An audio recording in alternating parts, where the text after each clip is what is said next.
1990 Chevrolet Suburban. A machine made for blasting radar love between toll booths on the Northeast Extension.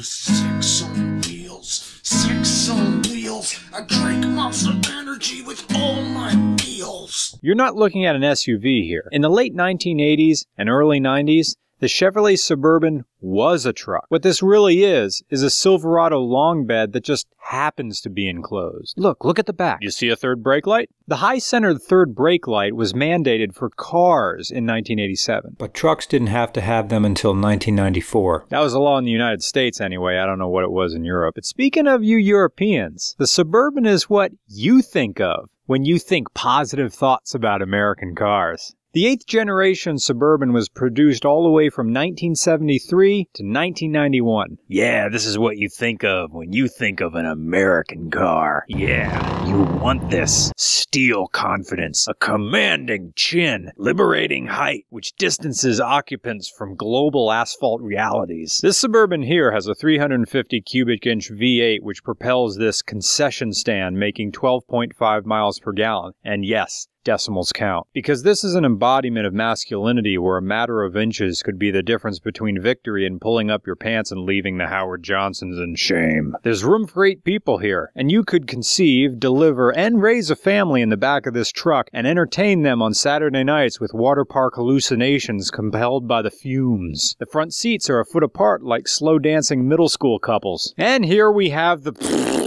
early throttle body fuel injectors from the grunged age. Throttle body fuel injectors work just like a carburetor would. They spray fuel far from the finish line. You work on an 8th generation Chevrolet Suburban by ascending the grille and paying tribute. It's got a live rear axle and a live front axle. Don't fear this rust. Nope. Body rot here and there doesn't mean much as long as the frame is fine. Thumbtacks hold the headliner in place. Armrests get ashtrays. The automatic column shifter is straight out of a 70s action movie. Oh man, smoker windows. I remember these. The Suburban victoriously performs one of the great American virtues. Act your size. So many cars commit the cardinal sin of dishonesty. It's not so much deception as it is disingenuousness. You see, I hate it when cars try to convince you they are something they're not. You've seen this. Small cars insisting they're big and expensive. Toyota Corolla. Or worse, big, cumbersome cars putting on Under Armour thinking it hides their buffet rolls. Pontiac Grand Am.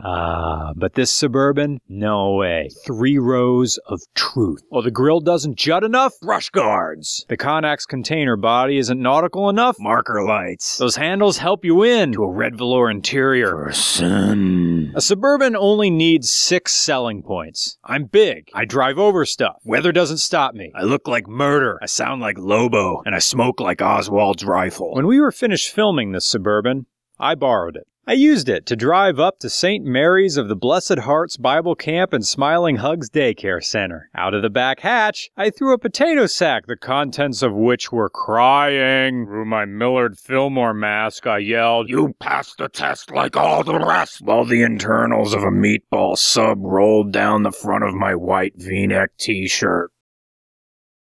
Chevy Suburban, the obsidian monolith of masculine domesticity. An old Tom Waits album.